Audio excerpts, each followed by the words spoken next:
it's also to the point of the Divine Comedy. I recited James Joyce's recurring theme in Finnegan's Wake, Romans 11:32,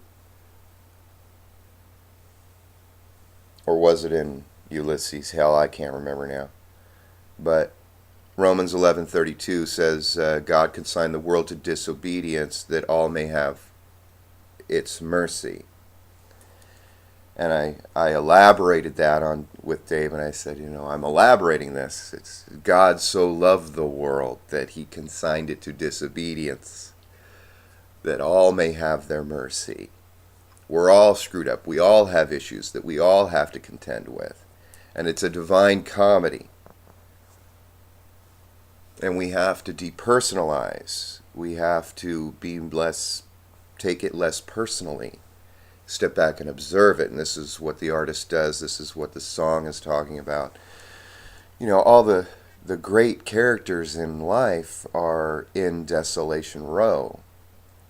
And he brings up, Snow White or Cinderella. He brings up Cinderella in the song. And just like Dante brings up Virgil and all these great thinkers, in purgatory and hell.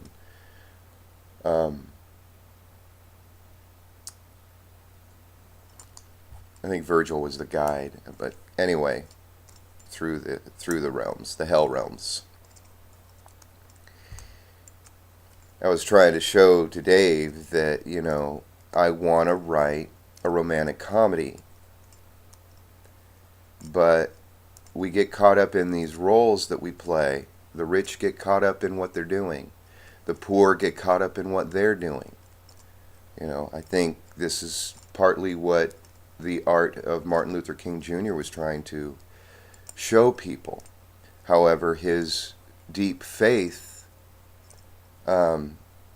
clouded or muddied the waters with the magical awe and wonder of personifying the character too literally, taking it too personally. And I'm not sure he could have done what he did if he didn't take it so personal. And I mean, any natural human being seeing the suffering of other human beings will take that suffering very personally. And Dave watching people die over and over, that's shock and awe corridor. That's. I was talking to another friend the other day, or just yesterday, a friend's mother, and he's working at an old folks home, and I told her, you got to compartmentalize your compassion for people. You've got to compartmentalize your feelings. Because I had actually volunteered at the place where he works, and I realized, you gotta bring it. You got to bring something there to them. I was telling her how I really used the object lesson of this one lady who came in on Wednesdays, and she played guitar and sang songs to the tenants at the old folks home. And by doing that, she brought her identity with her, rooted in her talent, in her skill and technique, and didn't lose herself or get too caught up in the suffering that everybody was having. Because there's sickness there, it's right in your face. And so that's, to the point of what I was saying, Dave was more in his center because he was doing something for himself. And not so caught up in, what role do I got to play? What role do I got to play? And Desolation Row is about all these roles that people end up playing, and what suffering occurs as a result of taking our roles too personally. And how we lose our identity into these roles, and then our roles are all that we got left.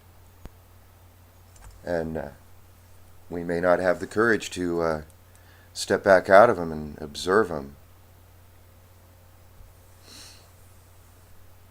And depersonalize them somewhat. Take a more impersonal stance with them.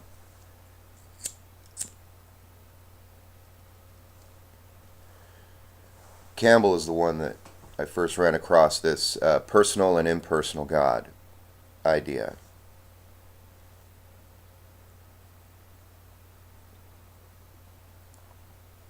But then I also realized that the way we relate to our God is the way we relate to ourselves.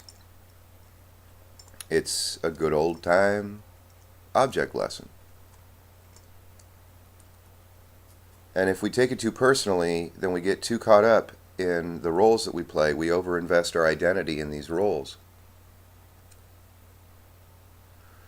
But these roles are just masks. And a really good example right now are all these politicians on the Republican right trying to get everybody to like them. And,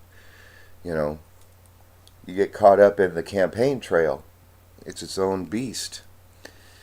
You start personifying all these characters, and everybody's telling you, this is what you got to say, that's what you got to say. They want to hear this, they want to hear that. This is what they want, this is what they want. And the identity dissolves. And I tell you, you become uprooted. And when you're uprooted, you just are bandied about by the winds, of change. Whatever little wisp of wind comes along, you're floating on it. But then if you take yourself too seriously, too personally, and root yourself too much in your own identity, then you're an egomaniac. And I get the idea of going through the middle again. It's a both and, not an either or. That's a reference to Campbell as well.